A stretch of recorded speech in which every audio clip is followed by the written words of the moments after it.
So again welcome to your own channel stock market army. तो चलिए शुरू करते हैं कल 11 दिसंबर 23 के लिए निफ्टी बैंक निफ्टी और कुछ स्टॉक्स के एनालिसिस। सो देखिए प्रीवियस वीडियो में जैसा मैंने आपको बताया था कि ये अगर इस जोन से ऊपर निकलता है, इस ट्रेंड लाइन से ऊपर निकलता है, तो हम बाय के लिए ट्रेड प्लान करेंगे और पहला टारगेट हमारा ये रहेगा और सेकंड टारगेट हमारा ये रहेगा। और अगर इस ट्रेंड लाइन से नीचे निकलता है तो हम सेल के लिए ट्रेड प्लान करेंगे और पहला टारगेट हमारा ये रहेगा। ठीक है, तो ऊपर की साइड इस ट्रेंड लाइन से निकला और पहला टारगेट हमारा ये वाला अचीव करवाया, फिर एक पुल बैक लिया और अगेन ऊपर की साइड देखिए, ऊपर की साइड मोमेंटम मिला हमें और हमारा सेकंड टारगेट भी अचीव हुआ। और वहीं से जो हमारी ट्रेंड लाइन, जो हमारी रेसिस्टेंस लेवल था जो मैंने आपको दिया हुआ था, उससे ही रिजेक्शन लेकर देखिए एम पैटर्न बनाकर और फिर फॉल हुआ। यहाँ से भी हमें एम पैटर्न बना ये और फिर फॉल हुआ, तो हमें क्लियर दिख रहा था यहाँ से ट्रेड के लिए यहाँ पे प्लान कर सकते थे आप इससे नीचे निकलने पर। ठीक है, और यहाँ से भी देखिए हमें कितने पॉइंट इजीली हमें ऑलमोस्ट आप समझ सकते हैं 70 पॉइंट से 50 पॉइंट्स इजीली मिल रहे थे यहाँ से। ठीक है, कि यहाँ पे एम पैटर्न बना रहा था और फिर यहाँ से फॉलो हुआ। अगर आप यहाँ पे भी नहीं रिस्क लेना चाहते हैं, मैंने आपको बता रखा रेजिस्टेंस पे सेल कीजिए और सपोर्ट पे बाय, तो फिर यहाँ से भी हमें मिल रहा था। और फिर उसके बाद ये जो था प्रीवियस लो था, प्रीवियस लो के आसपास से इसने जो मार्केट का डे का लो था उससे इसने पुल बैक लिया, ऊपर की साइड गया थोड़ा और फिर अगेन फॉल हुआ। ठीक है, पूरा मार्केट सेकंड सेशन में फॉल होता गया और फॉल होता गया और फिर यहाँ से फॉलिंग में भी आप कहीं पे भी ट्रेड अगर लेते हैं तो आपको अच्छा प्रॉफिट मिल रहा था यहाँ पे। और देखिए फिर हमारे जो सपोर्ट लाइन थी, आप पहली वीडियो में जाके देख सकते हैं, यही लेवल्स मैंने दिए हुए हैं। ठीक है, और यहीं से सपोर्ट लिया, एग्जैक्ट उसी लाइन से सपोर्ट लेकर और फिर ऊपर की साइड मोमेंटम दिया। ठीक है, तो आपने इन मोमेंटम्स जो हमारे मैं ट्रेड्स देता हूँ आपको, वो सिर्फ किस तरह से काम करते हैं आप देख सकते हैं। एग्जैक्ट वहीं से ही मार्केट फॉल होता है और सपोर्ट भी हमारे लेवल से ही लेता है। लेकिन हमें रिस्क नहीं लेना है कि हमें यहीं से बाय कर लेना है, नहीं। जब मार्केट थोड़ा ऊपर की साइड एक ग्रीन कैंडल बना दे और फिर ये वाला देखिए पैटर्न बना था और इसके ब्रेकआउट के बाद ऊपर की साइड ट्रेड लेना था और फिर देखिए ठीक है हमें एक अच्छा मोमेंटम मिला। अब बात करते हैं कल के लिए कैसा हमारा प्लान रहेगा। देखिए ये एक लेवल रहेगा, अगर यहाँ से ऊपर निकलता है 21,000 से, ठीक है 21,000 से ऊपर निकलता है तो हम बाय के लिए ट्रेड प्लान करेंगे। ठीक है, लेकिन अगर गैप अप ओपनिंग होती है, एक हाई गैप अप ओपनिंग होती है, तो फिर हम वेट करेंगे हाई गैप अप ओपनिंग पर। ठीक है, कि प्रीवियस 15 मिनट वेट किया करो, सपोज कहीं पे भी हो रही है 15 मिनट का, फिर 15 मिनट के ब्रेकआउट को देखा करो, 5 मिनट के ब्रेकआउट को नहीं। अगर गैप अप ओपनिंग हो ही है और गैप अप ओपनिंग से अगर होने के बाद और प्रॉफिट बुकिंग आ रही है ऊपर की नीचे की साइड, तो फिर वेट किया करो, सेल मत किया करो, क्योंकि प्रॉफिट बुकिंग करने पर वो कहीं ना कहीं सपोर्ट लेगा, सपोर्ट से ऊपर की साइड जाता है। सपोर्ट लेकर जैसे अगर यहाँ पर ऊपर कहीं पे भी गैप अप ओपनिंग हो जाती है, सपोज कीजिए आप यहाँ पर 2050 पर 21,050 पर 50 के आसपास कहीं ओपनिंग हो जाती है, तो वो ऊपर से प्रॉफिट बुकिंग आएगी, तो फिर 50 के ये 21,000 पे सपोर्ट लेता है या नहीं ये देखकर हमें ट्रेड लेना है कि 21,000 पे सपोर्ट ले रहा है और फिर सपोर्ट लेकर ऊपर की साइड मार्केट जा रहा है, तो तब हम एंट्री लेंगे। ठीक है, तो अब देखते हैं यहाँ से अगर ऊपर की साइड जाता है इस लेवल से, तो हम बाय के लिए ट्रेड प्लान करेंगे। और अगर ये वाला निकाल देता है हमारा लेवल 20,950, इसको नीचे निकाल देता है और क्लोज भी करता है कैंडल 5 मिनट की, तो फिर हम सेल के लिए ट्रेड प्लान करेंगे। ठीक है, तो निफ्टी का आपको क्लियर होगा। ठीक है, और ये हमारे लेवल्स रहेंगे सपोर्ट के लिए, ये लेवल्स रहेंगे हमारे। ठीक है ना, ठीक है, तो निफ्टी में आप इस तरह से ट्रेड प्लान कर सकते हैं। बैंक निफ्टी की बात करते हैं हम। बैंक निफ्टी में देखिए यहीं पर ओपनिंग हुई, जस्ट मैंने आपको बताया था कि अगर यहीं पर ओपनिंग होती है जहाँ पे हमारा क्लोज हुआ है, तो फिर हम 5 मिनट और इस लेवल के निकलने पर हम बाय के लिए ट्रेड प्लान करेंगे ऊपर की साइड। इस जोन में हम ट्रेड नहीं करेंगे, मैंने आपको बताया था। और इससे या तो सेल साइड जाने, नीचे की साइड जाने पर हम सेल के लिए ट्रेड प्लान करेंगे, और अगर ऊपर की साइड जाता है तो फिर बाय के लिए ट्रेड प्लान करेंगे। तो यहाँ से देखिए जब ऊपर की साइड गया और फिर हमने बाय के लिए ट्रेड लिया, फिर हमारा नेक्स्ट लेवल ऊपर का जो वो था उसी को टच किया है। ठीक है, उसी से रिजेक्शन मिला है, वहीं से फॉल किया है और फिर अगेन हमारे इसी लेवल पे आया है और इसी से सपोर्ट लेकर ऊपर की साइड फिर और फिर फॉल हुआ है। ठीक है, सो अब बात करते हैं।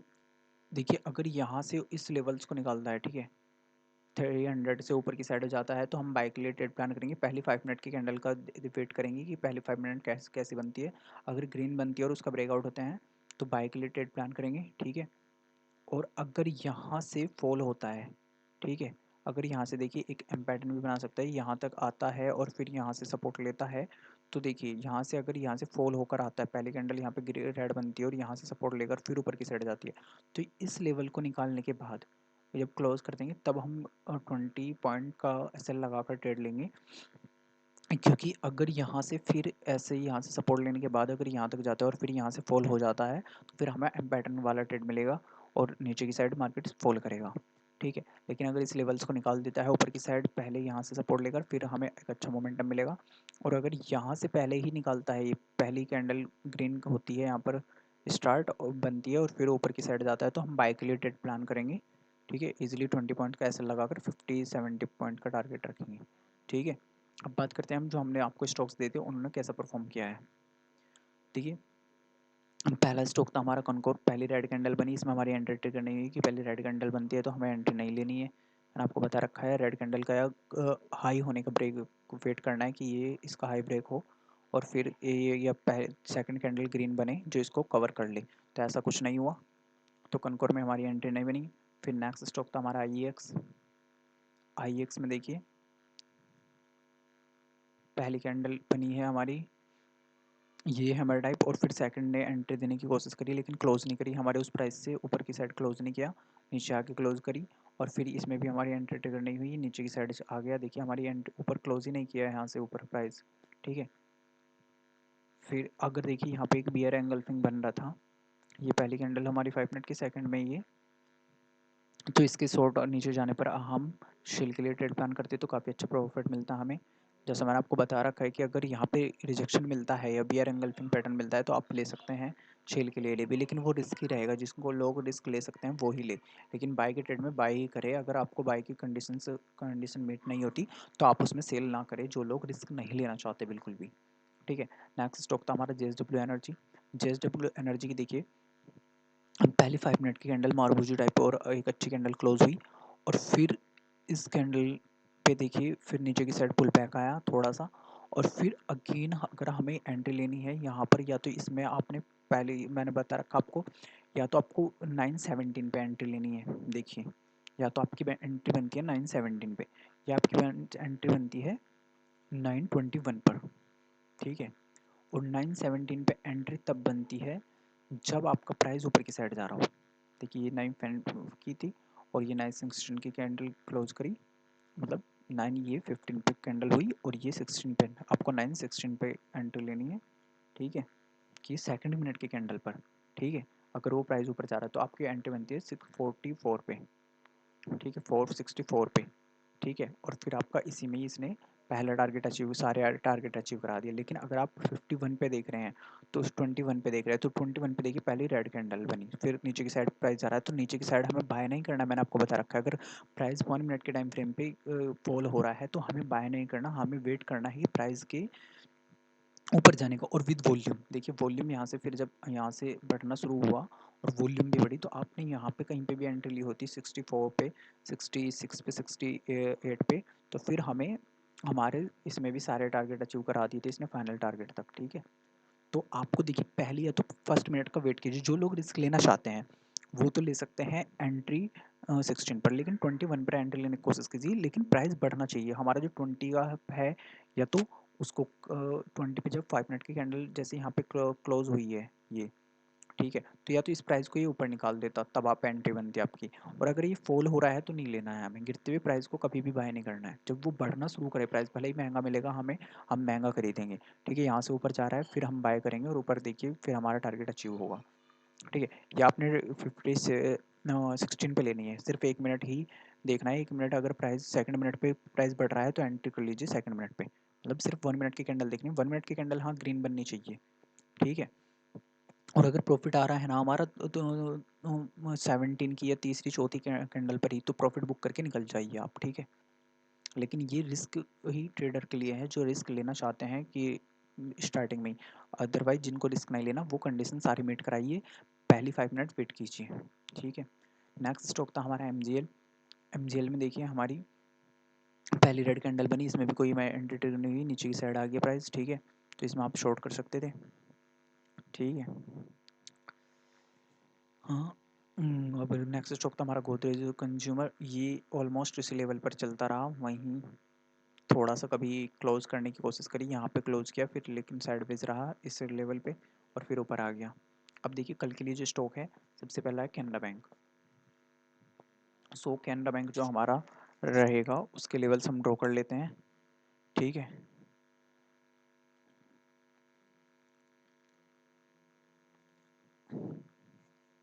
सो देखिए कैनरा बैंक जो हमें बाय करना है वो कहाँ पे बाय करना है, वो ये लेवल्स रहेंगे, ठीक है। कैनरा बैंक के ये लेवल्स रहेंगे 444। 444 से ऊपर जाने पर हम इसे बाय करेंगे कैनरा बैंक को, ठीक है। और इसमें हमारा जो एसएल रहेगा वो 2 रुपीज़ का रहेगा, और जो पहला टारगेट रहेगा वो रहेगा 2.5 रुपीज़ का, सेकंड टारगेट रहेगा 3 रुपीज़ का, और फाइनल टारगेट रहेगा 4 रुपीज़ का, ठीक है, कैनरा बैंक में, ठीक है। और कैनरा बैंक में भी सेम रहेगा, अगर 1 मिनट के टाइम फ्रेम पे, सेकंड मिनट के टाइम फ्रेम पे यहाँ कहीं क्लोज देता है, ये ओपन होता है और पहली सेकंड मिनट के कैंडल में ऊपर जा रहा है तो आप ले सकते हैं। लेकिन पीएसयू बैंक है, पीएसयू और बैंकिंग सेक्टर में तेज़ी होनी चाहिए तभी कैनरा बैंक को बाय करना, ठीक है। लेकिन और अगर आप रिस्क नहीं लेना चाहते हो तो फिर 5 मिनट की कैंडल का वेट करना कि पहली कैंडल ग्रीन बने और उसका ब्रेकआउट हो, फिर हम एंट्री लेंगे, ठीक है। और अगर यहाँ पे रेड कैंडल बनती है तो आप चाहे तो शॉर्ट भी कर सकते हैं इसको। अगर रेड कैंडल बनती है और फिर रेड कैंडल का ब्रेकआउट होता है, पहले रेड कैंडल इस टाइप की बनती है और उसका यहाँ से नीचे की साइड निकलता है, फिर हम उसको ब्रेक करने पर उसका फिर हम उसको ट्रेड ले सकते हैं, ठीक है। नेक्स्ट स्टॉक जो हमारा है GSPL, ठीक है। सो GSPL को हम बाय करेंगे इस लेवल पर, ठीक है। ये लेवल रहेगा हमारा GSPL का। और GSPL के लिए जो हमारा 300 से ऊपर जाने पर हमें इसे बाय करना है, और इसमें जो हमारा SL रहेगा वो रहेगा 1.5 रुपीज़ का, और पहला टारगेट जो रहेगा वो 2 रुपीज़ का रहेगा, सेकंड टारगेट 2.5 रुपीज़ का रहेगा, और फाइनल टारगेट 3 रुपीज़ का रहेगा GSPL में, ठीक है। क्लियर है आपको GSPL कंडीशन सेम रहेगी GSPL में भी। नेक्स्ट स्टॉक है हमारा इंडिया सीमेंट। इंडिया सीमेंट को हमें जो बाय करना है वो 257.72, ठीक है। इस लेवल से ऊपर निकलने पर हम इसे बाय करेंगे इंडिया सीमेंट को, और इसमें जो हमारा एसएल रहेगा वो रहेगा 1.3 रुपीज़ का, ठीक है। और ऐसे जो पहला टारगेट रहेगा वो रहेगा 1.6 रुपीज़ का, और सेकंड टारगेट रहेगा 2 रुपीज़ का, और फाइनल टारगेट रहेगा 2.5 रुपीज़ का, ठीक है, इंडिया सीमेंट में। क्लियर है आपको इंडिया सीमेंट। नेक्स्ट स्टॉक है हमारा एबी कैपिटल। एबी कैपिटल को हमें शॉर्ट करना है, ठीक है। इसका लेवल्स जो रहेगा वो ये रहेगा, एबी कैपिटल को शॉर्ट करना है हमें 162 पर, 162 पे जाने से नीचे से शॉर्ट करना है। लेकिन अगर यहाँ पर कहीं ग्रीन कैंडल का पॉजिटिविटी देता है, ग्रीन कैंडल बनाता है, यहाँ से ऊपर की साइड देखिए यहाँ पे एक डब्ल्यू पैटर्न का फॉर्मेशन हो रहा है, अगर इससे ऊपर की साइड यहाँ पे ग्रीन कैंडल बना के और ऊपर की साइड प्राइस ऊपर जाना चाहिए, तो हमें ये टारगेट 165 तक का देखने को मिल जाएगा, इसमें 165 तक का टारगेट, ठीक है। अगर यहाँ पे पहले कैंडल ग्रीन बनाता है और फिर उसका ब्रेकआउट देता है और ऊपर की साइड प्राइस जाता है तो ठीक है। लेकिन इसमें हमारा एसएल जो रहेगा वो रहेगा 0.8 रुपये का, ठीक है। और पहला टारगेट रहेगा 1 रुपये का, सेकंड टारगेट रहेगा 1.3 रुपये का, और फाइनल टारगेट रहेगा 1.5 रुपये का, ठीक है। और लेकिन अगर ये इस लेवल से 162 से नीचे निकलता है तो हम इसको शॉर्ट करेंगे, और इसमें हमारा सेम टारगेट से रहेंगे और एसएल रहेगा मैंने जो आपको बताया है, तो हमें इसे दोनों साइड ट्रेड करना है। बट यहाँ पे पहली कैंडल ग्रीन बननी चाहिए, और या यहाँ पे भी अगर सपोर्ट लेता है और सपोर्ट लेकर ऊपर की साइड बढ़ता है तब हमें ग्रीन इसे बाय करना है इससे ऊपर जाने पर, ठीक है। और इसमें अगर ये नीचे के लेवल निकलता है तो हमें इसे शॉर्ट करना है। क्लियर हो गया होगा आपको। एंड ये भी अब नेक्स्ट स्टॉक है हमारा एंजल वन। एंजल वन को हमें शॉर्ट करना है इस लेवल से नीचे, ठीक है। 2950 से नीचे हमें इसे शॉर्ट करना है, और इसमें जो हमारा एसएल रहेगा वो रहेगा 14 रुपीज़ का, पहला टारगेट रहेगा 17 रुपीज़ का, सेकंड टारगेट रहेगा 22 रुपीज़ का, फाइनल टारगेट रहेगा 28 रुपीज़ का, ठीक है। एंजल वन क्लियर है आपको, इसे हमें शॉर्ट करना है। तो सो प्रॉफिट बुक कीजिए, ठीक है। वीडियो को लाइक कीजिए, चैनल को सब्सक्राइब कीजिए, ठीक है ना। चलिए फिर कल मिलते हैं।